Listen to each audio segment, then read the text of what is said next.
Welcome, everyone, to the Sports Illustrated Media Podcast. I'm your host, Jimmy Traina. Thanks for listening. On this week's show, we've got two guests. We've got Jim Ross, legendary wrestling play-by-play man, currently with AEW. Talks about the current state of wrestling, has some interesting insight on whether Vince McMahon is getting ready to sell the WWE, and shares some insight into the Hell in the Cell where Mick Foley got thrown off the cage by The Undertaker. I asked him if there's anything we don't know about that whole thing that went down, and he answered that, so that was good. And then we have John Ourand from Sports Business Journal talk about some media topics, NBA playoff ratings, the golf streaming situation that seemed like a mess with the U.S. Open, and whether we get John's opinion on whether Vince is going to sell WWE, and we get into whether Charles Barkley will retire in 2 years, like he said. So, and then after that, we get into our new Train of Thought segment with my buddy Sal Licata. So we've got Jim Ross, John Ourand, and then Train of Thoughts to close it out on this week's episode. Before we get to it, just a reminder, if you missed last week, we had John Wertheim on the pod to talk about his book about all things 1984 in terms of sports and pop culture. So if you grew up in the 80s, I guarantee you will enjoy it. 2 weeks ago, Stu Gatz from the Dan Le Batard Show. 3 weeks ago, Doris Burke and Evan Longoria. So check those out. Subscribe to the SI Media Podcast, and if you want to rate and review, that helps as well. All right, here we go with this week's show. First up, Jim Ross. All right, joining me now, greatest wrestling play-by-play man ever. Currently working with the AEW, also a senior advisor for the company.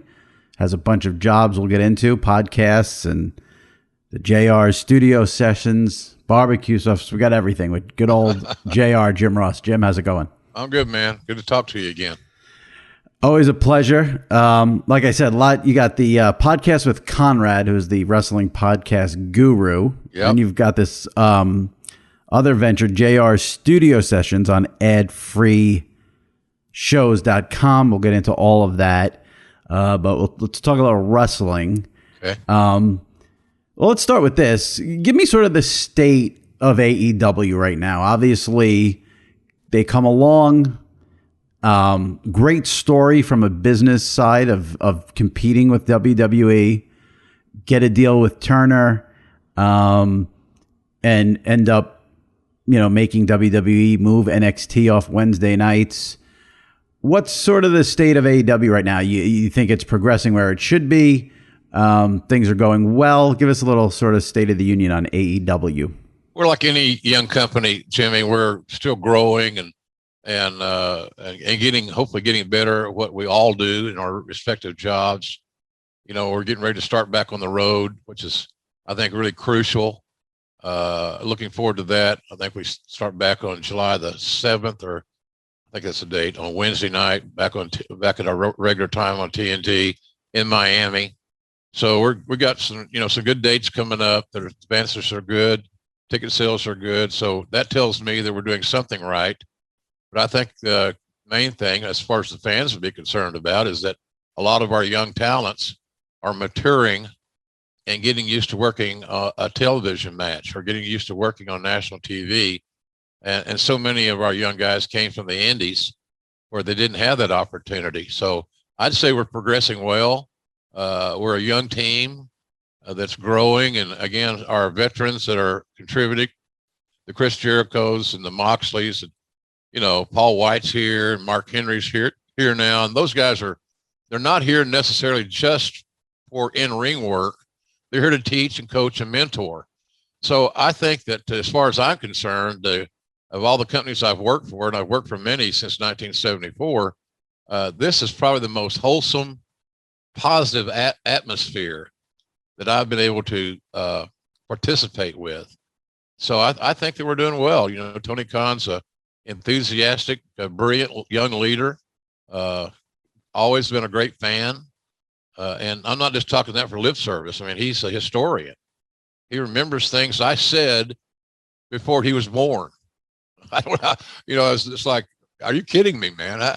You weren't even old enough. No, but I got tapes. I tell you, I was a tape trader, and he read the newsletters and all these things. So Tony's fun to work for, to say the least. It's a different deal in working with a guy that's in his mid 30s or someone that's in their mid 70s.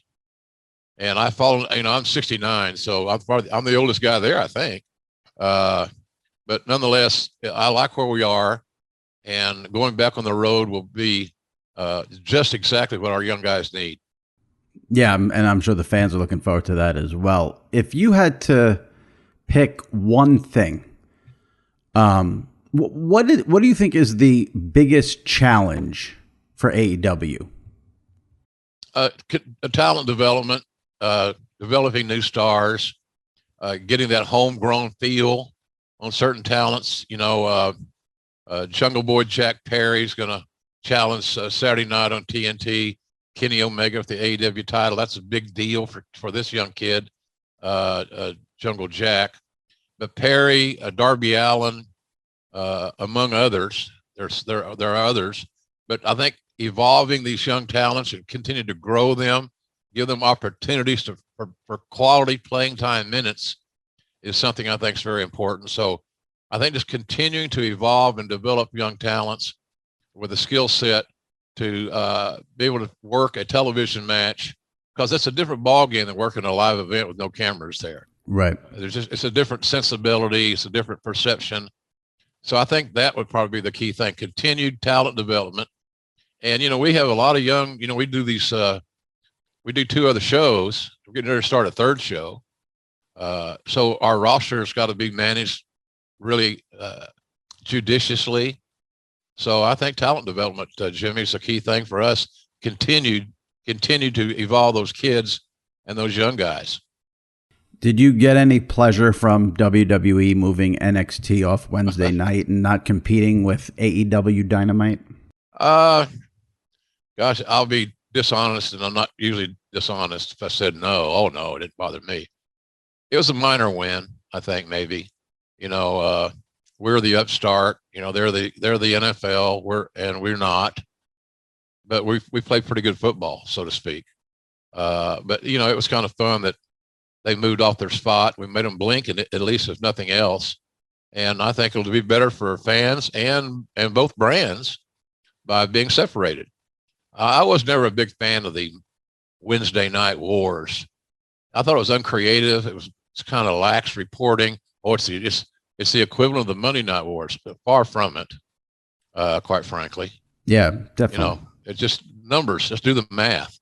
Well, also just the way people consume the product is completely changed. I mean, when you had the Monday night wars, you had to watch Raw and Nitro live Monday night. And if you didn't, you were shit out of luck. I mean, now everything goes on YouTube. There's clips on Twitter. There's so many ways to consume it all. Yeah, exactly. Streaming has changed the game.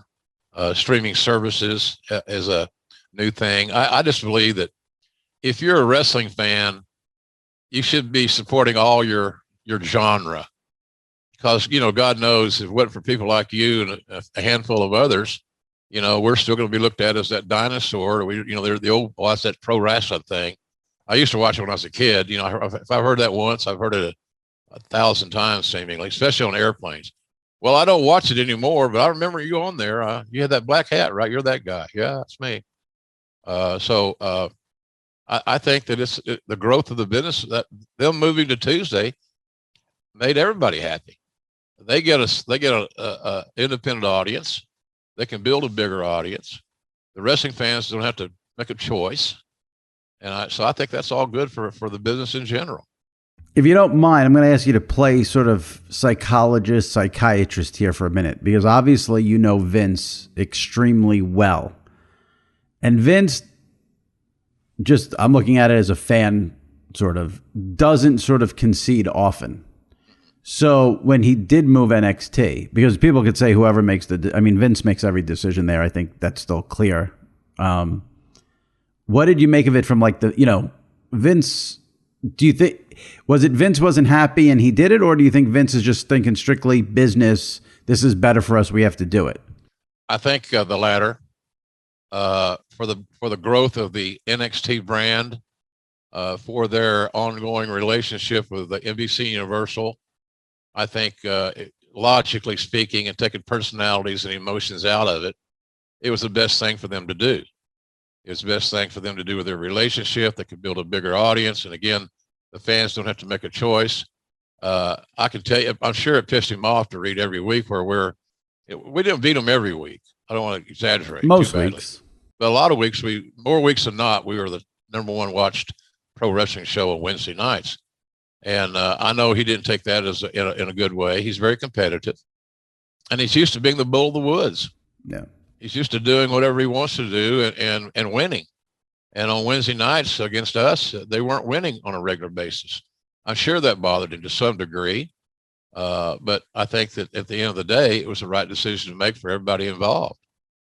I don't want to ask you a ton of questions on WWE and the current product since you're not there, but I do have to ask one question, and then we could go on with it. You know, a lot's been made because they've had a lot of talent cuts, a lot of cuts in the office, the Nick Khan hire and sort of restructuring, and there's a lot of rumblings that they're getting ready to sell. No one would know the answer to this question better than you. I mean, would Vince ever sell? Yeah, I think he would. I think he would.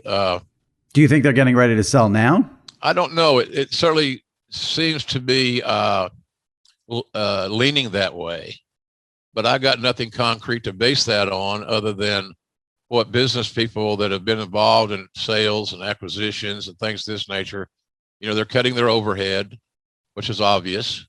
A lot of that is in payroll.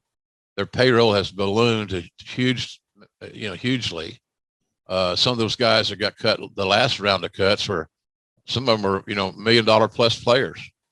So you get you get those guys and do the math again, and it kind of makes a little bit of sense that they could be traveling that road.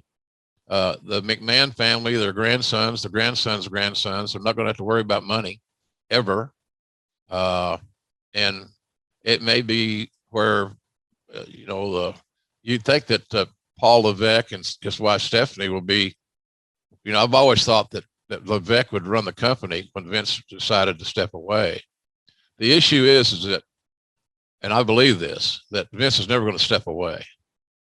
It'll be a tragic day when he's no longer the head honcho of WWE, because he'll be passed away. He's there for life. And he's that, great grandpa and his dad, it's just in their blood. It's what they do. It's like their name was Barnum or Bailey. This is what we do. Right. So, but I do think that the company is not unviable. Right. Quite frankly, excuse me, but I don't know for sure how that's all going to work out ever. I don't know. But I do think that it looks as if there could be some rumblings in that regard. And then again, it may not be. They just may be becoming more efficient. They may be having a different leadership and different counsel with their executive team to say we need to become a more efficient brand. I don't know. I'm going to ask one follow-up on that, because I know I said we'll just leave it at that, but I got to ask a follow-up on it, because obviously, listen, I think most people who pay attention feel the way you do, that Vince is never retiring. Vince is doing that to his last day. So what I find interesting is, if they did sell, why would, maybe you can share some insight, I don't know if you know, but why would Triple H, Paul Levesque, and Stephanie want the company sold? Wouldn't they? I would have assumed they would have wanted it. I don't know how that works in terms of family and stuff, but it would still be surprising to me if it got sold, only because I would have thought those two would have taken it and run with it. Well, I think you make a very valid point, Jimmy, but the thing about it is that whomever buys, let's say it sells, it's got to be sold with the thought in mind that I have people in place to run it. It is a very unique genre. It'd be like saying, I'm going to buy an NFL team, but I don't watch the game. I don't understand football. How many guys on the side? 11? Okay, I didn't know that type deal. I know that's absurd, but right. Bottom line is that pro wrestling is such a unique animal that it takes a special breed, special background, special desires to make it work, because it's nothing like you can manage something else and it's all the same. Our audience now, with social media as it is and things of that nature, are certainly more educated.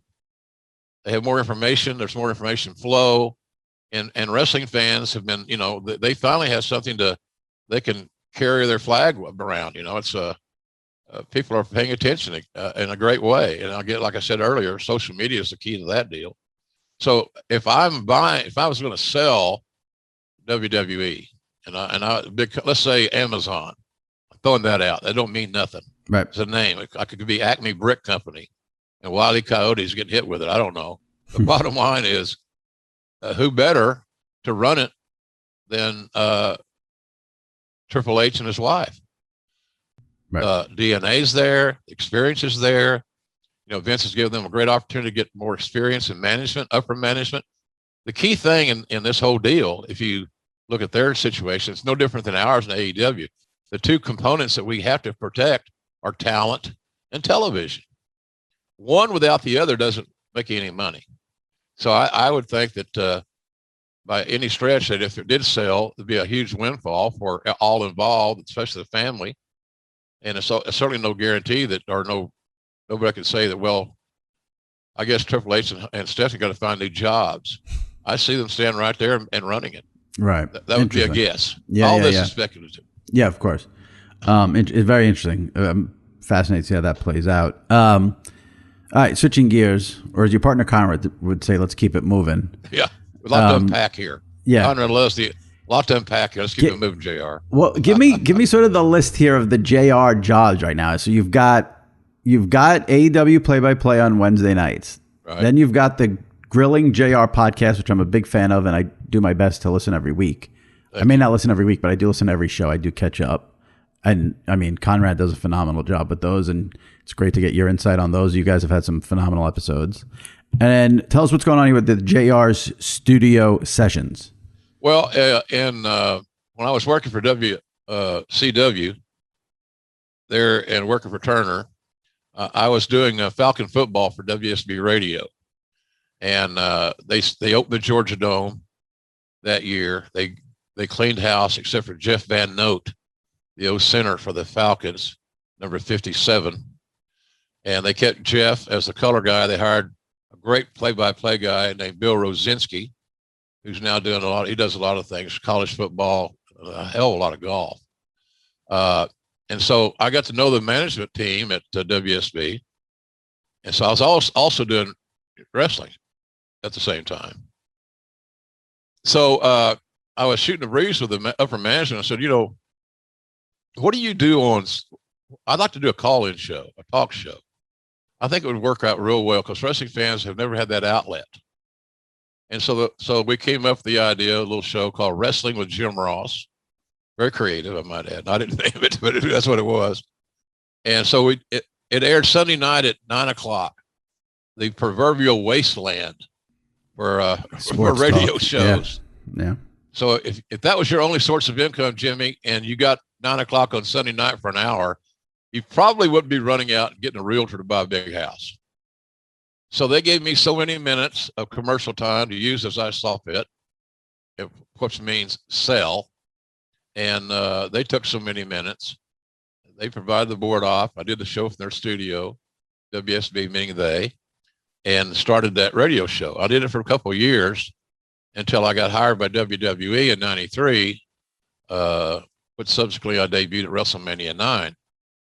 So these shows were captured by a friend of mine named Dennis Brent, who has been worked with me and for me for a long time, and as did his wife. And so he had all those cassettes. So I connected Conrad and Dennis together. All the tapes are in great shape. They did whatever technical people do to clean them up or whatever. So on Fridays, I think it is on Fridays where we do on the ad-free network, we play one of those episodes. So they had all kinds of guests on it, different guests, a lot of fan calls. It was a fun little deal. I made a couple of bucks on it. And, there's a lot of days where I would do a Falcon game at 1:00 Eastern on Sunday and then get to studio for our 9:00 radio show. Right. And it was one person who had all the old cassette tapes that you were able to restore. That's one of my best friends taped every episode. Amazing. And, so we put our heads together, and now the tapes are in Conrad's possession. And I, as you said, I'm told we're doing well with that show. It's people are interested, and it's an hour long. Yeah. It might not even be an hour long. You exclude the commercials. Right. But in any event, that's what we're doing on that deal. My podcast drops on Thursday. That's Grilling with JR. So Right. And I have a blast doing that with Conrad. I was going to ask you, I mean, you had a very, very successful podcast before you did the one with Conrad, and then you teamed up with Conrad, who does, I think, 5 now or 6, does them with Bruce Pritchard and Jeff Jarrett and Eric Bischoff. How do you like doing it more with Conrad? Did you like your old one? What do you like about doing this one here with Conrad? Well, my other show, I had guests. Right. And you know how it is to get guests. Yep. You get a guy like me that calls you in the morning, you're going to record. So can we go a little earlier?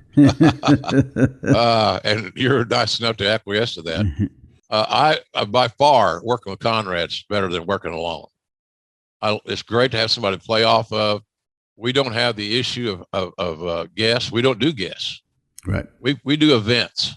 Right. We take events that are significant in the wrestling landscape, and also where I was involved, either as a play-by-play guy or the head of talent relations, whatever it may be. But it's a direct relationship to it. So I was an eyewitness to what went on. And then Conrad's got a team of researchers. And I get a great script of all the historical data for this particular event. It sparks my memory. It's just a good deal in that regard. So Conrad by far is better than JR going solo, at least in JR's point of view. He knows how to structure it too, and he's good at knowing what the stories are that the fans want to hear you tell. And he's a big fan. Yeah, I alluded earlier about the WWE as we were discussing it, and where the product knowledge is essential in our world because it is so unique. It's not simply a good guy versus a bad guy, and here's the title. There's got to be a story leading into the title match or whatever it may be. And Conrad's been a fan forever. He's celebrating his 40th birthday soon, in the next week or so. And he's been a lifelong fan. He does 7 podcasts a week. 7. It's ridiculous. It's crazy. Yeah. And I don't know how he does it. I don't know how he does it. As a matter of fact, as you and I are talking now, we recorded this morning. I was up at 7:00, getting ready to do a podcast with Conrad. What was the topic? Which made it 6:00 his time in Alabama, and I'm in Jacksonville. What was the topic? Give us a tease. The one this morning was part 2 of the Lex Luger story and how the Lex Express evolved and why he didn't really quote unquote get over. Right. Yeah, I listened to the first part of that, and we did one Monday, which is one of my favorite shows that drops this week on Terry Funk, who arguably is one of the top 2 or 3 all-time performers ever in pro wrestling.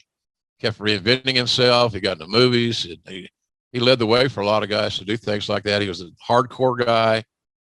He was the NWA champion. He's second-generation talent and one of my favorite people on earth. He's the kind of guy that I would be happy to volunteer with the lipstick cameras in a vehicle and drive from border to border and record every damn thing we had. Yeah. It would be him ordering breakfast is entertaining. So that's what we have coming up the next couple of weeks. But Conrad's great to work with, and I'm single. I'm a widower, so I'm here alone. So I'm very flexible in my schedule. Mm-hmm. So that works out well for him. He said yesterday he started recording podcasts at 7 a.m. Central, and he got through at 6 p.m. Central, straight through. Wow. And what I found to be magnificent about that is he only had to pee once. That's pretty good. That's pretty good. Yeah, good. Yeah, that's pretty good. I recently wrote a couple of weeks ago for my column on SI.com that this was if you're an old school wrestling fan, which I am, this is really a hell of a time here with these documentaries, if for lack of a better word, with the Dark Side of the Ring on Vice, which you were a part of, and then obviously the WWE did their A&E biographies. I've watched them all. I've enjoyed them all. I know there's been a little bit of backlash here and there about maybe one was too harsh on someone, or what's your overall feeling on them and how they've been? I think it's been good for the business overall because it's a history lesson. and it may be to some degree revisionist history for some people. I'm with you. There's been some of those I've really enjoyed. The Steve Austin documentary on A&E I thought was stellar, and not just because I was in it and I made the edit, but because it told Steve controlled that show. He was not going to let anything slip by that wasn't accurate. And I'm sure there are many, many more that didn't have anything to do with the edit. That and maybe it showed in the product. But I thought it was real good. Some people were upset, they were a little harsh on the Ultimate Warrior. Well, the bottom line was Ultimate Warrior was not a great guy. Right. God bless him and his family and all that stuff. I really, you hate to say things about people that are deceased, but he wasn't a great guy. Right. And he got very lucky. I think he got very lucky that he ended up getting that Hall of Fame deal, because if that happened now, where he was giving those political speeches, and they weren't even political speeches, I mean, just anti-gay, homophobic, that happens now, Vince is never bringing him back to go into the Hall of Fame. No. Hey, look, I was shocked on how Warrior entered and left WWE multiple times that Vince even considered it, much less name an award after it, the Warrior Award, which I don't really know what it is, but nonetheless, I know they have one. Right. But I think Vince getting him in the Hall of Fame and making that happen was, I thought, kind of miraculous, because they didn't have a great relationship. Now, on the night of the show, everybody's going to hug each other and big, alpha male slaps and all that stuff. But I never thought Vince thought a lot about the Warrior, but it was the right, much like we talked about moving from Wednesday to Tuesday, it was the right thing for business. Right. Because the Warrior did have a lot of fans. Yeah. He sold a lot of merchandise, and a certain demographic, that are now adults and have buying power and so forth, were Warrior fans. So, I was surprised about that one. But I think what it's done, Jimmy, is all these documentaries, the dark side stuff, the A&E stuff, it's just given wrestling another breath, more exposure, more media stretch. And sometimes when you get an excessive amount of media stretch, some of it's not all going to be hearts and flowers. Quite frankly, I don't know that hearts and flowers really draws money. Right. In today's world. Listen, I think for the wrestling fan out there who's going to watch that, they don't need hearts and flowers. I think they just want the real story, honesty, and the truth, which is, for me, this is just me personally, if you take all of the A&E ones and all of this season's Vice Dark Side of the Ring, my personal favorite was the Brian Pillman one. Yeah. Because it's just such a unique story, unique career, right, tragic in a way with the injury. Favorite isn't even the word. Maybe that to me was the most fascinating one. Or maybe you want to say the Jake the Snake Roberts one, but that was obviously really dark. But the Pillman one, when you think about that's a guy today, I think could have been huge. Yeah, he would have. Yeah, for sure. And you were in that one, obviously. One of my favorites. Yeah. He's one of my favorites. I was able to get him from Calgary to Atlanta, working for Stu Hart, got trained there, played for the Stampeders for a while. Brian always wanted to be a football player. That was his first love. Right. But, I found it ironic, and as a sports guy, you can relate to this better than most guys I talk with. And I can't remember the exact year, but the first team All-American nose tackle by AP was William Perry, who had to go 3 1/4. At least. And Brian was about 2 1/4. Right. And Brian was the second team AP All-American nose tackle. It's amazing he was a nose tackle. Oh, yeah. Crazy. But it demonstrated his fierceness. Yeah. And being relentless. He had those 30-something throat operations before he got into elementary school. Right. He was made fun of from day one because he sounded real raspy and froggy and things of that nature. So he had a hell of a life. But I love, too, if anyone hasn't seen it and you're a wrestling fan, that the way he or maneuvered out of his WCW contract to get onto ECW, get onto WWE. It was fascinating. That's the stuff I think fans love. There was obviously A&E did a Mick Foley episode. Is there anything that has not been said, not been revealed, anything that anybody doesn't know about the famous Hell in the Cell when the Undertaker throws Mick off the cage. Obviously, you have the most famous line of all there with, good God Almighty, they've broken him. Is there anything we don't know about that? Or is it all been told?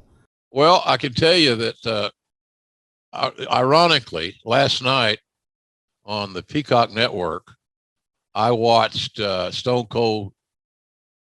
What's it called? Stone Cold Sessions, or right, the Broken Skull Sessions. Broken Skull Sessions. Yeah, excuse me. And he had Mick on as his guest, and there was a lot more discussed about that event, Hell in a Cell, than I had previously heard. Because Austin was there. Mick was going to do a run-in. He did a run-in in Austin's match, which was the last match on the card against Kane. And before that, they had the Hell in a Cell match. And it was just interesting how all that was put together and how Mick was able to get back to the ring. He was supposed to go to the ring as a heel, a villain. But after what they saw him put himself through earlier in that same night in that same building, it was kind of a different dynamic than they had planned for.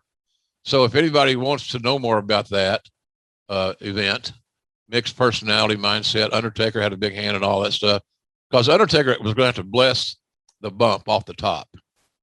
And that Mick worked on that with him. It was Terry Funk's idea.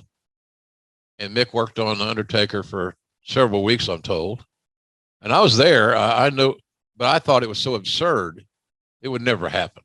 So did you know before it happened, did you know that Mick was working on the Undertaker to do the spot? I knew that Mick had in mind, he wanted to do some sort of sensational stunt surrounding the cell. But detail-wise, I wasn't informed. Right. And I'm glad that I wasn't, because I probably would have gone to bat to say, we can't do this. I was head of the talent relations department at that time. Right. I was like the player personnel guy. Yeah. I'd have said, this is the risk reward here is ridiculous. So let's not do it. And I would have screwed up one of the most memorable moments in the history of pro wrestling. So my whole theory has always been, tell me as little as I need to know before I sit down at the desk and look at the monitor and start calling a match. I want to be authentic. I want to be spontaneous. I want to be organic and real. And that's kind of, all those are kind of, maybe are the oxymorons when you're talking about pro wrestling. I want it to be real. We know it's staged, but the physicality is real. They do their own stunts. So that was kind of my thought on that deal, but I'm glad I didn't get involved in it, because I probably would have gone the other way on the decision. And I assume you have that same attitude today doing the AEW Wednesday night Dynamite. You don't want to know, and you want to know as little as possible. No, it's interesting, Jimmy. How things have changed. We're in a world where everything's got a name now. Moves that heretofore had a regular name, or an established name, better said, are now, they have a different name. A suicide dive headfirst through the second and third rope is now Tope El Suicida. Well, hell, I can't speak good English, much less Spanish, so I've had to adapt to that stuff. Right. And I've been criticized by some younger fans because I wasn't as versed on that terminology, because I call things a different. They're the same move. They're the same thing. Right. A drop kick off the top ropes now a missile drop kick. It's still a drop kick, for God's sakes. Right. But that's how exact and how unique the audience is. They got all this new info. They're going to use it. Yeah. Last one here before I let you go. Jim Ross has been great, Grilling JR podcast and the JR studio sessions on adfreeshows.com. I just got to ask you, because this is a sports media podcast and this ties into it. And like I said, you're the greatest wrestling play-by-play man of all time. Thank you. What did you make of the Adnan Virk situation in terms of got hired by WWE with no wrestling background, which I thought was quite bizarre. Yeah. And then he lasts, I think it was 6 or 7 shows, and then Vince obviously blows him out there. When he first got hired, did you think this isn't going to work, or what was your reaction when he first got hired? Well, I assumed that Adnan had been doing training. they had it sequestered in a booth, and they got one of their many broadcasters to sit down with him, and they practiced, call some matches. I'm told that didn't happen. And as I said earlier about product knowledge, if you are going to be in a world of pro wrestling and without the product knowledge, and it may be this same, somebody listening to this show or watching this interview, Jimmy, would say, well, that's the way it is in sales. You got to know what you're selling. You got to have, so that's no secret. It's not, it's common sense. However, he got in way over his head. He got the old proverbial deep water before he was ready to navigate those deep waters. I've heard he's a real nice guy. Very nice guy. Great guy. He's articulate. He's educated. I just think he was thrown to the wolves a little bit early without the proper training. And then what was your reaction when Vince, when he, after 7 shows, they ended the experiment? Not surprised? Not really. Adnan he wasn't comfortable there. You could tell. Hesitations, longer pauses than maybe necessary. He couldn't go too deep into the strategy or lineage or history or heritage or things of that nature because he didn't have that education. And that's not his fault, by the way, whatsoever. Right. Well, plus then he's got Vince in his ear and he's doing a job he's never done before. Yeah. It's hard to equate this gravelly voice. It sounds like this guy on the other end has been gargling with Drano, and he's the most powerful man in the world, in your world, professional world, right, by far. And he's blasting you in your headset while you're on the air live. I did a match one time where he was, it always sticks in my mind. He said, told me to say something, and I ignored him. And then he said, say it. I ignored him. And so then we went to commercial break. He comes back in my head and said, I know I'm going to get it. JR, yes, sir. Did you hear me tell you to say it? I sure did, sir. Well, why didn't you? He's like he's in the military now. He says, you ignored a direct order. Okay, Sergeant Schultz, I ignored a direct order. I said, well, before the show started, you addressed this specific matter with me. And you said, no matter what you do, don't do this, which was exactly what you're telling me to do. Oh, that's a good call then. So you think. I was not expecting that ending. Oh, you could say, it doesn't matter if I'm right or wrong. If I told you to do it, you got to do it. So, but I knew it was not for the betterment of the show. And then he got a chuckle out of it. And, but there's all those things you got to know how to handle it. Right. And that's not, and how to deal with it. I don't have that issue with Tony Khan. No one's in your ear on Wednesday nights. Oh, he's awesome. He's on the headset. He'll help us out, but he's wonderful. So does he give you directions when you're doing AEW on Wednesday nights? Very sporadically. Okay. And it's generally something he just thought of. He wants to get into the commentary. Oh, don't forget to mention we're going to Miami for our first big live event outside of Daly's place in Jacksonville. Don't forget to mention our do the NBA playoffs. Our schedule's moved around a little bit. Like this, for example, this Saturday night, right? We got a hell of a show lined up. I hope people can find it and will find it on Saturday night on TNT. But once we're past this Saturday, we're back to our Wednesdays and off we go, and it should be a lot of fun. But I love working for Tony. It's because, and I'm just saying it to suck up to him, but he's fun to be around. He's young and energetic, and he's creative as hell. And he's very, very, look, he was helping with the draft. I don't know how hard it was to draft Trevor Lawrence, but that's kind of easy. That's okay. Whatever it was. Yeah. I am so ignorant when it comes to even how to turn my phone off. That's quite all right. But he's just, he's fun to be around. And here's the thing, because of his age, Jimmy, he identifies with the talent really, really well. Yeah. And they can talk to him about music. I heard a interview today, or as we're recording this, with Jungle Boy Jack Perry on Busted Open, and they talked about music. And Tony wanted this the music. He bought the rights to the music that Jungle Boy's using. Mm-hmm. Not unlike he bought the rights to John Moxley's music. From Major League, right. a Wild Thing. Right. So he's with it, and he runs the show, man, and he writes the TVs. I just wonder if his flame's ever going to go out. he's at it. He's got Fulham Football Club in England. Yep. Yeah. All these things. The Jags are rebuilding, obviously. So he's always got something going on. But I love working for him. I love the enthusiasm, quite frankly. Well, I appreciate you coming on. And like I said, we got JR doing AEW Dynamite on Wednesday nights after this week. And you can check out Grilling JR with Conrad Thompson. Great podcast. I can't recommend it enough. And the new JR's studio sessions on adfreeshows.com. I think that covers it all. The only thing I would mention, being the panhandler that I am, is I have a website called jrsbbq.com.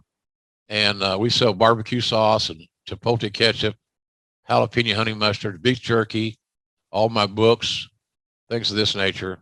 Perfect timing for the summer and the grilling. Grilling time, baby. There you go. And Jimmy, email me back your shipping address, and I'll send you the old proverbial care package. I appreciate that. Thank you, glad to do it. Appreciate it. Are you able to grill there where you are? Oh, yeah. I'm out on Long Island. I grill, once I even grill in the winter. I mean, I'm not, I enjoy the cold more than the heat. So I go out there with a sweatshirt and I grill in December, There you go. It gets rough sometimes in the summer, when it's hot and humid and that smoke is, hitting you in the face. But yeah, I try to grill a lot. So appreciate it. And, good luck with everything and keep going. Appreciate it. I love your work, buddy. And I always have. And anytime we can sit and chat, I'm for it. I appreciate that. Thank you. You bet. Be well. All right. Joining me now from Sports Business Journal, SI Media podcast regular, John Ourand. John, how are you? Hey, Jimmy. Great, man. Thanks for having me on. My pleasure. A couple of sports media topics I find interesting going on right now. So I wanted to get your take. Let's start with the NBA. I mean, ESPN must be just drowning their sorrows here with the potential of an Atlanta Phoenix or a Milwaukee Phoenix NBA Finals.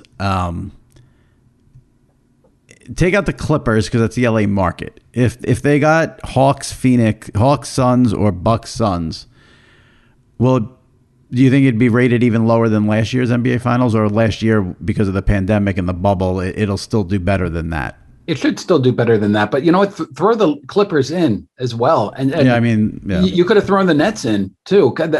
Those aren't the Lakers and the Knicks. Let's not mistake sort of the teams for the markets. And so neither team.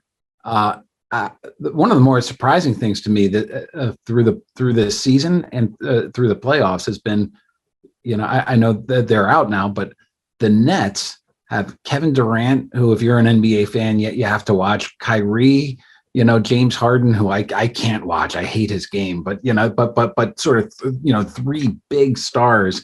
I know that they dealt with a lot of injuries, but you can't. It's not like they were the Golden State Warriors back when Durant was on there, and it's not like they were the Miami Heat when LeBron took his talents to South Beach. So all of the teams that missed the playoffs and left in the first round really left a hole. And if you want to be optimistic, this is really a chance for ESPN and Turner and the NBA to grow new stars and to get people knowing about more than just LeBron. But this has a feel. I sound like an old guy here, Jimmy. This has a feel of Michael Jordan leaving in 1998, and it was like, oh my God, what do we do? And it's going to take a while for those new stars to develop. Listen, people could say whatever they want. In about a week to 10 days, you're going to be wishing you had either LeBron or Steph Curry in the NBA Finals. I mean, one of the things that frustrates me most is that when people say, "Oh, there was," remember the stories that were written about Warriors fatigue. Maybe we're just tired of the Warriors. Right. That's not how TV works. You know who these people are. You come back, and there's a whole story arc there. And it's really just listen. Devin Booker, Trae Young, and Giannis, obviously great players, fun to watch, but in terms of ESPN. And they're not bringing any fringe fans to the television or the streaming service or wherever people watch things now. Well, what about Kevin Herter? He's a Maryland grad. Jimmy, come on. How you left him off your list there, man? I somehow I don't think ESPN's going to be running commercials for Opie Taylor. Yeah. Listen, that's absolutely right. For 2021, can that change with those same players that you mentioned by 2024? Right. You know, that's sort of, you know, that's sports. You know, you get these people and you grow them. And, you know, we'll see. But this is an opportunity. They'd rather have LeBron. He's a ratings getter. They'd rather have, you know, Steph Curry and Golden State. They produce pretty big ratings. But, you know, this is another way of looking at it. It's you know, you're really growing the sport. That's a great glass half full. should be because the ratings have not been good at all for these playoffs. I know the NBA and ESPN and Turner want to sell it as they're up from last year, but I mean, that doesn't count. I mean, really, the basis is 2019, and they're off pretty significantly from 2019. They were relatively flat in round one, right? And I off that 2019 base, they were down big in round two. I think you're going to be surprised with round three because in 2019, if you remember, that was when Toronto was in there, and so you had another whole market there. So I think the comps actually might be pretty good, but it's unmistakable that the numbers aren't great, and there's not a lot of casual fans that are sort of rallying around these guys right now. Yeah.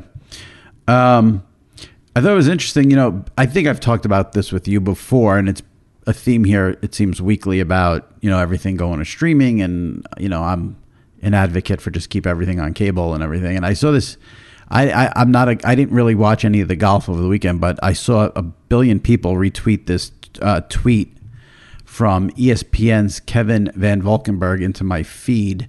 It read, "Hey Siri, how do I watch the U.S. Open? Well, Kevin, download and subscribe to Peacock, then prepare to switch over to the Golf Channel. If you have cable," oh my God, I said Siri and it put Siri on my phone. That's crazy. Unbelievable. I'll continue. "How do I watch the U.S. Open? Well, Kevin, download and subscribe to Peacock, then prepare to switch over to the Golf Channel. If you have cable, if on Apple TV, make sure you have the NBC Sports app, then switch over to NBC for a bit, then switch back to Peacock." Now, like I said, I really didn't watch the golf. Was that sort of an accurate representation of how people had to watch the U.S. Open this past weekend? Yeah, and that's we discussed this the last time I was on, Jimmy, about like whether it's a great time to be a sports fan or not. And I think, you know, if you're NBC and you have the English Premier League and you want to see all the games of the English Premier League, you can't cut the cord. You have to get NBCSN, which they're getting rid of now. So then you're going to have to watch it USA, possibly CNBC. You're certainly going to have to get the broadcast channel, and you're going to have to get Peacock. And then not only Peacock, but you're going to have to subscribe to higher level of service on Peacock. And so Van Valkenburg's tweet was great because he's a hardcore fan and he wants to see it all. But if you're a casual fan, NBC showed exactly what you needed to see on it. On Sunday, you were able to see that round. Bryson DeChambeau's sort of going insane in the back nine, and it was you were able to see what you wanted as a casual fan. If you're a hardcore fan, the height, it's a height of frustration. It was a great tweet, and the fact that was accurate is frightening. The only thing I would say is, I'd like to see a tweet like that from an ESPN person when something's on ESPN Plus and people can't watch it. Just I can see Van Valkenburg's tweet just regularly, but if I want to read his story, I have to subscribe to ESPN Plus a lot of times. We're all in the muck. We're all in the muck. Of course, look who's talking. You have to subscribe to SPJ if you want to read me. So I'm not taking a shot. I know. Me either. I'm just saying. It's the way of the world now. I thought the rating for the golf seemed pretty good, slightly down from 2019, but pretty good overall, I think. I think golf has without Tiger. I mean, this isn't 2020, but they are going up against the NBA playoffs, which are going later than normal. We still have the Stanley Cup playoffs happening. There's a lot of competition going on right now. There's there wasn't really competition for the Olympic trials, because NBC owns the rights to those as well. But they were dealing with a lot of other competition, which would have depressed numbers. Tiger, wasn't playing at all, and he still moves the needle, even though he probably shouldn't anymore. But I think overall they got to be pretty happy with those numbers. Is there a sport or a league that should be worried about their 2021 ratings compared to 2019? Is anyone sort of got hit hard in 2020 with, we changed the way we watch sports and hasn't been able to pick back up or bounce back? Is there any league or sport that you think could be in a little bit of trouble? I think that those sports are sort of the mid-tier to smaller sports.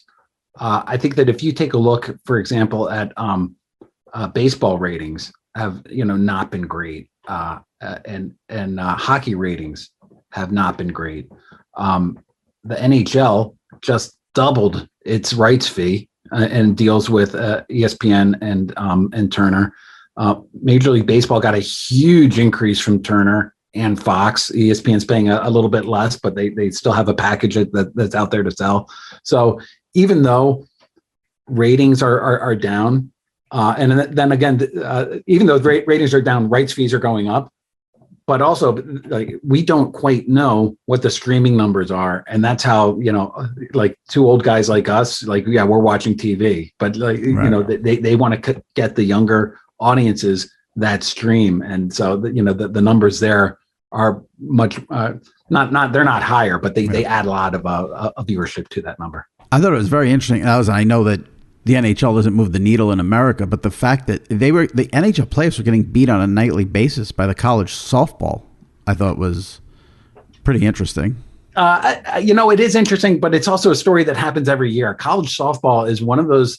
It's like every year in the spring, people are like, "Wow, look at those numbers!" I mean, they got close. I don't know what it is off the top of my head, but it was close to 2 million for a weekday afternoon championship game. I mean, imagine that in prime time. Right. I really feel that college softball is just one of the most underutilized properties that's out there right now. I mean, I can't believe that the NCAA, and it was people want to blame ESPN, but it was the NCAA's decision to put in the middle of the afternoon. I can't believe they decided to do that with a sport that just has such popularity out there. Yeah, I thought ESPN took an unfair hit there because I think the schedule got changed around because it was rainouts, and they had NBA playoff games at night. What are they supposed to do? I mean, they're not going to move the NBA playoff games. ESPN2, I think they could have moved track and field, but then you would have moved track and field. It was NCAA track and field, and so what I was told is that the NCAA had a decision. They could go in prime time on ESPNU, or they could go earlier in the day on ESPN. And they just decided they didn't want to deal with travel issues. They didn't want to deal with ticketing issues and travel issues, not just for the teams, but for the fans as well. And so they opted to do the afternoon. But I can't believe that they didn't foresee some sort of way to get that in front of more people. Yeah. But when you have rainouts and then the schedule's thrown, into anarchy, what are you supposed to do?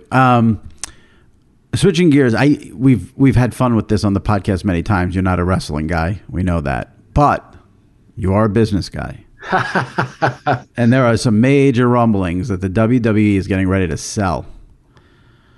Is that a story you're following? Is there anything you can tell us about that? Is it on your radar? There's rumblings maybe NBC, Peacock makes an offer to Vince. I don't know what's going to happen there, but give me the Sports Business Journal perspective on the WWE possibly. Can't talk about Bob Backlund here, can I? Yeah, you can. I'd be more than happy to talk. I only like him as a nice guy. He turned evil. He was a great heel. He was a great heel when Monday Night Raw launched on USA. Those rumors have been around for a long time. I think those rumors are gathered steam when they kind of sold the WWE network to Peacock, or rented the WWE network to Peacock. So now you have to get Peacock if you want to see that. They brought in Nick Khan from CAA to run it. He's in the process of sort of hiring a whole bunch of media guys in order to sort of build that business out. I don't get the sense that the rumblings are any more serious now than they have been in the past. I do know that the market right now, I mean, coming out of the pandemic, there's money burning a hole in some of these companies' pockets, and the market right now, if you want to sell, sports sites, websites, if you want to sell publications, if you want to sell something like the WWE, has I don't think it's ever been frothier than it is right now. And I would get the sense that Vince would sell for the right price. But I think that right price in Vince's mind is plenty high. Mm-hmm. And I don't get the sense that anything is overly serious right now.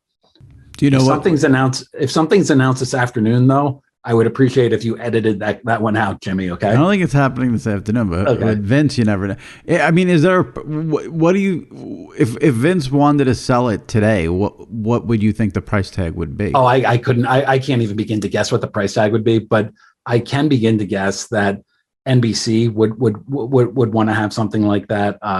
Any of these media companies. But I think that's what Nick Khan is starting to try to do. He hired Jamie Horowitz, the guy behind the daytime programming on ESPN and Fox Sports 1, and they just want to create this programming to sell to Netflix or to sell to Amazon Prime. I mean, the amount of streaming operators, HBO Max. I mean, you throw them all in there.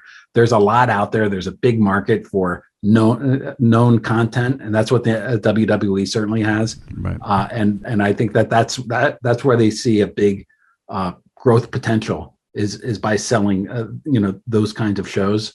But as far as like how much they would get, I mean, I'm always on the low side of any price. I can't believe how much some of these things go for. Will be fascinating if that ever happens on many levels. Now, I'm not a WWE guy, but I am I'm a big fan of their business. They have grown so organically, and I think that they're about to supercharge that in the media space. Yeah, I mean, it's interesting because the on-air product is not what fans really are into these days. I mean, there's a lot of backlash against the storylines, and the wrestlers are great themselves. It's really storyline and the writing and all the soap opera part of it that seems to be a big struggle for a long time now. But the business itself is still thriving. So I see that backlash every Monday night on Twitter. I hear it a lot. But if you look at the ratings, right, that Raw brings in, that all of the WWE products bring in, I mean, their numbers. We talked earlier about the NHL and MLB. They would kill for some of those numbers sometimes. Yeah. Along the lines of sort of WWE downsizing, ESPN is obviously, they've cut a lot of talent. It's been clear that they're sort of doing a market correction, I guess, if you will, where they think the Sports Center people are getting paid too much, and we saw them not renew their MMA guy. My God, I'm drawing a blank on his name. Ariel Helwani. Yes. Is that going to continue, or do you think they've sort of got things where they want it to be, or do you think they're still going to be looking to cut money here and there? I think they'll still be looking to cut money. I think that this is more than a market correction. I think, during about 10 years ago, Fox Sports 1 was launching. NBC took over Versus and renamed it to NBC Sports Network. I forgot about Versus. And the dearly departed Versus. And John Skipper, who was at ESPN at the time, thought that this was really the way to differentiate ESPN beyond live sports, was to really highlight its on-air personalities. And then you had Fox Sports 1 trying to poach some, and so the bidding wars went up, and they've been trying to correct that ever since. NBC Sports Network is going belly up at the end of they're closing it at the end of this year. Fox Sports 1 hasn't really emerged as it's a competitor to ESPN2, I suppose, more so than ESPN. And so all of a sudden they're stuck with these gigantic salaries for people that aren't going to really be willing to pay them anymore. And I think that as contracts continue to come up, you're going to see ESPN start to, try to pay less, pay some people less. And part of it is when John Skipper left, Jimmy Pitaro came in. and really emphasize live sports. Why do you go to ESPN? Is it to watch? Is it to watch afternoon programming, or is it to watch a game? And they get okay ratings for the afternoon programming, but they get BAFO ratings and really big ratings for the games. So that's where they want to spend all their money to try to make those as good as they can. And the people that are hosting Sports Center, that's almost like plug and play. Is the way that ESPN views that. So, yeah, I mean, I think. I know a lot of media people talked about it, but ESPN getting the SEC, I think, from CBS was a huge story that didn't even get the attention it probably deserved, because that package is tremendous, and Well, yeah. I mean, if you look at ESPN, the past 6 months, they renewed the NFL deal. They got the SEC deal. They paid for La Liga to come over. They got the NHL from NBC. I mean, all of a sudden, so on one side of the coin, you could say like, well, look, they're cutting back and they're cutting costs. Look what happened to Kenny Mayne. But on the other side of it, like, they're really spending a lot of money to see not only ESPN but ESPN Plus. Right. So it's a interesting dichotomy there. Last one here before I let you go. I thought it was Charles Barkley did an interview last week and said down here in DC, that he's retiring at 60. And he is currently 58. Now, if anyone else said that, I would say, okay, well, you're on the most popular studio show in all of sports. Turner will give you a blank check. You could fill it out and you're not going to retire. If there's someone who probably will not fit that sort of scenario, it would be Barkley. Do you think he's going to leave in 2 years? He doesn't seem like someone who says stuff just to say stuff. No, he's been pretty consistent. That wasn't the first time that he's talked about that. And he's been relatively consistent in talking about that. I have no idea whether he will or not. I do know a lot of people that say that end up staying. And I know that once he decides to step down or step away, you can bet that Jeff Zucker, if he's still around at Turner, will back up a Brinks truck, because as good as I think Shaq is and as good as I think Kenny is, like, Barkley is the guy that makes that show go. Right. You can expect ESPN or really anybody that has the NBA rights at that point are going to do whatever they can to get Charles Barkley in, because he is, he's just a TV talent. He really is. And I, will it be enough, or will they be able to sweeten the pot enough in order to keep him? I know when John Madden decided to retire, Dick Ebersol ended up keeping him by saying, like, okay, you don't have to travel to certain games on the East Coast. We'll keep you on the West Coast. So can they do something along those lines? Have him call it from Arizona, his home in Arizona or whatever. I don't know, but I can see the networks being creative enough to try to keep him to stay. And my bet is, without knowing Charles very well at all, my bet is that he would stick around. Yeah, me too. I don't see him going to another network. He's got such a good thing going there. I can see him retiring, but I don't see him going I don't see him starting all over at another network with a new crew and all this. If you watch the documentary they did on Inside the NBA, the producers of that show are very important to Charles. So I think it would be retire or stay with TNT. But again, who knows when a blank check is involved. Yeah, and despite what I just said about ESPN, cutting the salaries, he is the type of talent that drives TNT's NBA programming. I could easily. ESPN is cutting talent salaries, but not for Scott Van Pelt and not for Stephen A. Smith, not for people that draw viewers in. Right. And I think Charles Barkley certainly is somebody that fits in that mold. Yeah, absolutely. That's a story I'm going to definitely keep an eye on. I think that's interesting to see what happens there, because I do think it'll be retire or stay with TNT. So, I appreciate you coming on and giving us some insight there into these topics. And hey, man, always happy to come. Bucks Suns NBA Finals. I can't wait to hear the spin out of Bristol. Here it comes. Get ready to a lot of comparisons to 2020. Yes, that's all you're going to see. Exactly. All right. Thanks, John. Appreciate it. Thanks, Jimmy. Take care.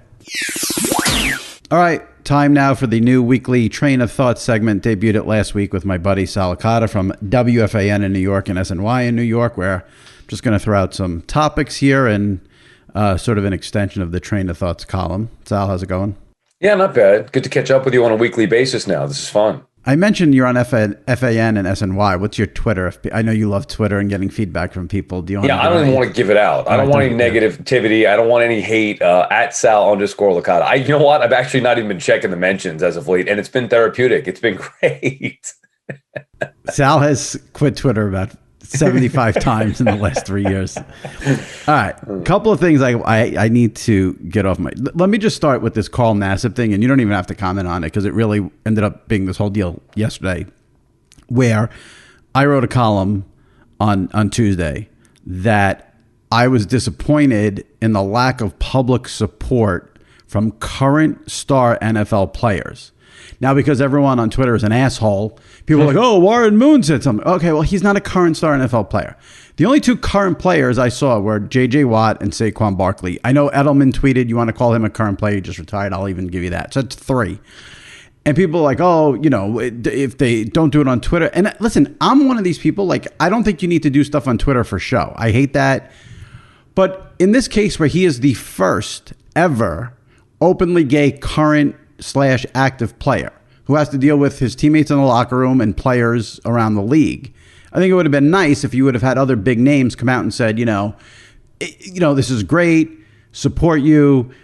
Even better that you're donating all this money to the Trevor Fund, which helps. You know, if you read his message, his main message more than, oh, I'm gay, was about helping gay youth who have these crazy suicide rates.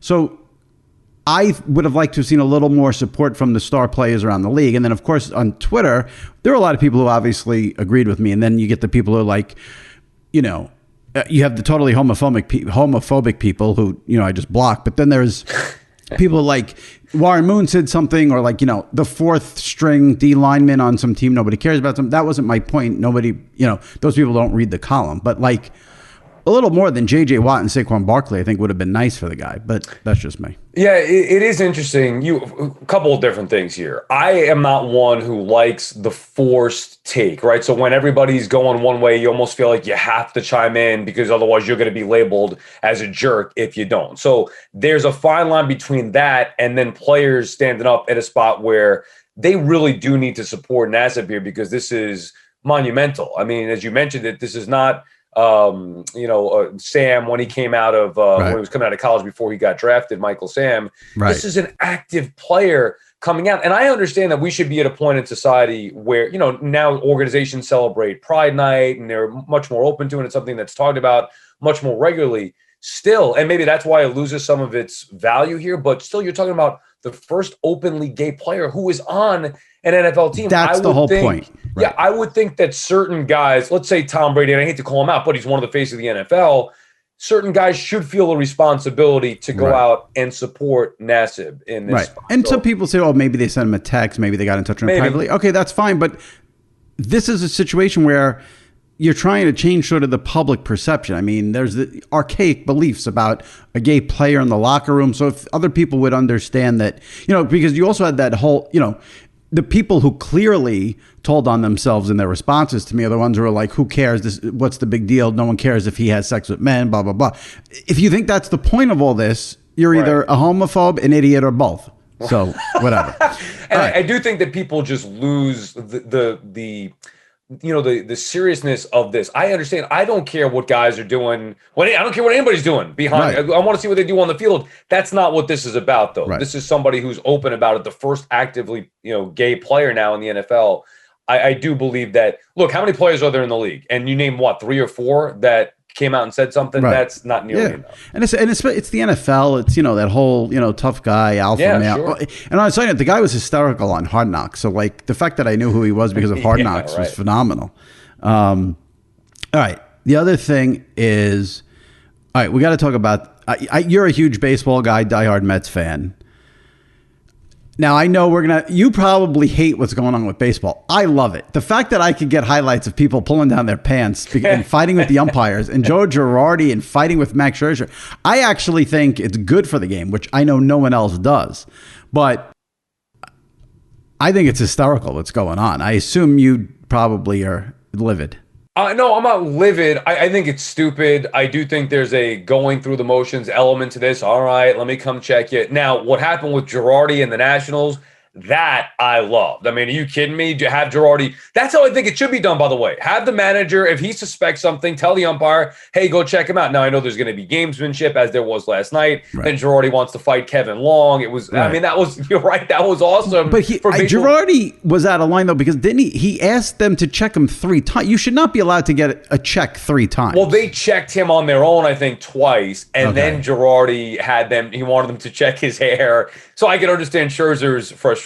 I could understand the Nationals' frustration. But it was entertaining from a sports fan's perspective. The other stuff, though, with Sergio Romo getting ticked off and, and with Garrett Cole and Jacob deGrom getting checked, what do you think is going to happen here? It's full. There's got to be a better way to do it than on the field right after the first inning, having these guys undressed. It looks ridiculous. I think we talked about it last week. I mean, the issue I have, like if MLB wants to crack down on it, fine. But doing it in the middle of the season never made any sense. To just start this on June 22nd was and now to do it on absurd. The field. They're doing it in the middle of the season, so they're throwing everybody for a loop. Then they're doing it on the field in front of everybody to see. That's how you're going to do it. Oh, and by the way, even if you check a guy multiple times, does that mean that he can't go into the dugout in, let's say, the 5th inning or the 3rd inning and use it and then get rid of it and change hats? Well, they got to tighten the rules on this. And then I read that, and then they checked. Who was it? Loaiza last night for the Yankees. They checked him after he got rocked. Right. What are we doing? The biggest point is there's definitely got to be a better way, but they should be checking based on suspicion, not just random checkpoints here. There's got to be a reason why you're checking. Hey, this guy's been, but the managers are going to check just to sort of mess with the pitcher's head. That's fine. But that's fine. If a manager asks for it, that's fine. And by the way, baseball did say that there's going to be punishment toward, now who knows what kind of punishment it's going to be, but toward managers who check for no reason and there's nothing there, whatever. So, which is fine because they don't want everybody to just check every single inning. But there should be a purpose. Either a manager needs to have a purpose or the umpires. You can't just be checking guys after they get lit up for no reason. I love it just because I want to see how these pitchers are going to react. I mean, if this is how pitchers are going to react, I mean, we're going to get a show every night basically. It's got to stop. Manfred will probably send out some letter today saying if you pull down your pants, you'll get fined or something like that. So the fun will stop soon. There is a fine line there too, whether it's on TV or in person. You get kids in the state. I mean, guys can't be just whipping off their belt, undressing in the middle of the field. Well, nobody showed anything. They kept it PG rated. Did you see Romo? I mean, he basically got down to his, almost Steve Lyons-esque. Yeah, it was still PG rated. Yeah. All right, the next topic. There was a phenomenal tweet that got sent out at the end of the Clippers-Suns game on Tuesday. From at StatMuse. The last 90 seconds of that game took 33 real-time minutes. Now, listen, I don't watch college basketball because I can't take all the timeouts and the play is terrible as well. I'll always watch the NBA, but that is a problem. Make a rule where you can't call timeout in the last 2 minutes or something because you can't have 90 seconds take a half an hour. That's brutal. I happened to watch this live. Now, I did not watch any of the game, but I was doing something, and then I checked out, either I saw on Twitter, I saw a score, and I was like, oh, it's close late, let me flip it on. And then when I was doing the radio show last night, I was exaggerating, saying the final 2 minutes took 35 minutes in real time. I had no idea that it actually did take that, but that's unwatchable. I mean, and if the Suns don't win it on that crazy bucket, I think that ends up being the theme of the game because obviously the Suns win in crazy fashion. So that's what people are talking about. Just an unbelievable inbound pass from Crowder.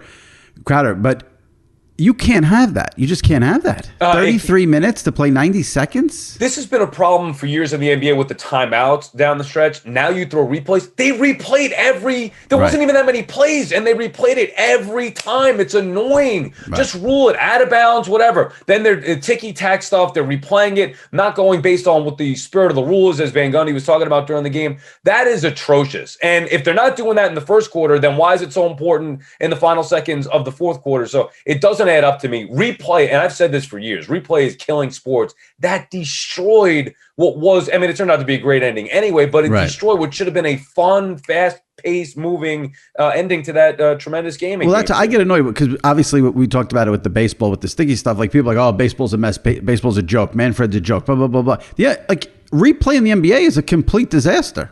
Disaster in the maybe NBA. Even worse with NBA than anything. For some reason, I feel like it plays in the NFL, right? We've been watching the NFL forever. I don't mind replay there, although at certain things in the NFL got carried away. Baseball, I hate it. And basketball, I think it might be the absolute worst with replay, especially down the stretches of these games. Last topic. You're a wrestling fan like I am. Today, we're taping this Wednesday, June 23rd. It was 25 years ago today that Steve Austin sort of became Stone Cold Steve Austin and did his promo with Michael Hayes, who was then Doc Hendricks at the King of the Ring, where he said, Austin 316 says, I just whipped your ass, to Jake the Snake Roberts. Do you remember? Were you a fan during that era? Did you remember watching that?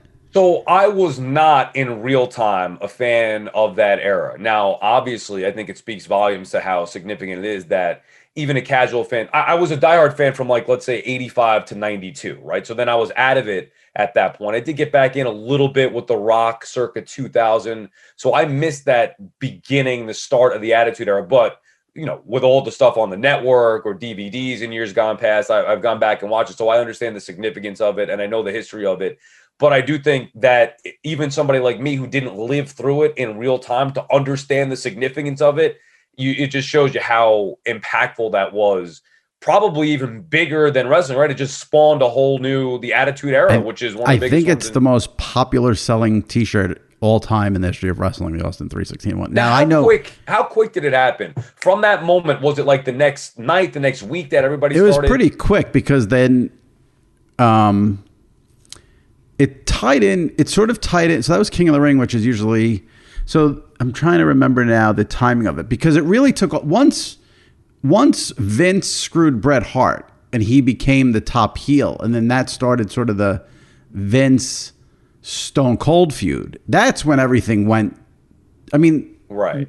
The Vince Stone Cold and then Stone Cold stunning Vince in Madison Square Garden on Monday Night Raw. That was almost bigger than the promo. That was when the sort of the rocket ship happened. But this was the beginning of that, right? And didn't he beat an old looking, slow, heavy looking Jake the Snake in that tournament? Yes. But this was the origin of. Yeah, this was the very beginning. Right. Okay. Right. So it was I know Sal because I'm friends with him. Sal's a diehard Hulk Hogan guy. Yeah, I'm a Hogan guy. But like if you're doing the Mount Rushmore, the first guy on it over Hogan should be Stone Cold. Well, what about Rock? You would put him over The Rock? I think The Rock and Austin are 1-2. Hogan all time? Oh yeah, for me. So just Hogan. Listen, I understand the Hogan thing in the business, but in terms of entertainment value, the guy was as boring as it got. Well, but it was also a different time, and I know. But if the Mount Rushmore guys, like if you were to ask me, Hogan, Rock, I was always a good guy. What do you call it? A face guy. Right. So those are the top guys. Right. See, that's the thing. I was like 6 years old, wanting all the heels to beat the shit out of Hogan. I wanted Rick Rude to beat him. I wanted King Kong Bundy to beat him. I wanted all those guys to beat Hogan. You must have been miserable because he never lost. Exactly. And you were rooting for the Warrior in WrestleMania 6. That still bothers me. I don't remember because I wasn't a huge Warrior guy either. Maybe it's a weird thing how it ended up to like where I sort of talk and write for a living. But like I was always into the guys who spoke on the mic. So like Piper, I was way into Roddy Piper, way more than Hulk Hogan. Piper's Pit was like the most, and all those shows when they did the Brother Love show and they did the barber show. That was always the highlight for me more than anything involving Hulk Hogan. I loved the talking part of it. Me too. So, and back then it was more rare. And I'll tell you, I just went back recently and watched a lot of this stuff, Primetime Wrestling, or just even the old shows, the Tuesday Night Titans or whatever it was. And watching all the old WrestleManias. Piper is extremely underrated. I know that he's appreciated by a lot of wrestling fans, but it's always Hogan. He made Hogan back then. He was a hated villain who was great on the mic. So I agree with you. I think Piper's underrated. Yeah, he definitely is. But yeah, 25 years since it's amazing that it's been that long since Austin sort of. What year was that? 98? Well, no, 25 years ago. So it was 90, 21 minus 1996. 7. Oh, okay. Yeah, no, I'm bad at math. 96. Oh, right, 96. Right, because we're 21 now. Yeah. Wow. So that wasn't that far. See, in my mind, like 92, when I first got out of it, it seems like a whole different world just 5 years later with Austin, right? It's only 5 years. That's nothing. Yeah, and then the Attitude Era started, and that was a whole other, that's still the best time for, pro wrestling in terms of numbers and ratings and viewers. I shouldn't say that. It was better in the 80s, but the pie was much smaller then. But what about the Monday Night Wars and all that? That was after, right? That was during. Oh, during. Okay. Yeah. Right. That was during. All right. Appreciate it, Sal. Thanks. Thank you. We'll see you next week. Yep. All right. Take it easy. All right. My thanks to Jim Ross, John Ourand, Sal Licata on this episode of the SI Media Podcast. If you missed previous episodes, we had John Wertheim on his book about 1984. The book was called Glory Days, the summer of 1984, and the 90 days that changed sports and pop culture forever. So if you grew up in the 80s, give that a listen. That was last week's. And 2 weeks ago, we had Stu Gatz from the Dan Le Batard Show. 3 weeks ago, Doris Burke and Evan Longoria. So if you missed any of those in the archives, check them out. Subscribe to the SI Media Podcast, rate and review. All right, that wraps it up for this week. We'll see you next week right here on the SI Media Podcast. Stay safe and take care.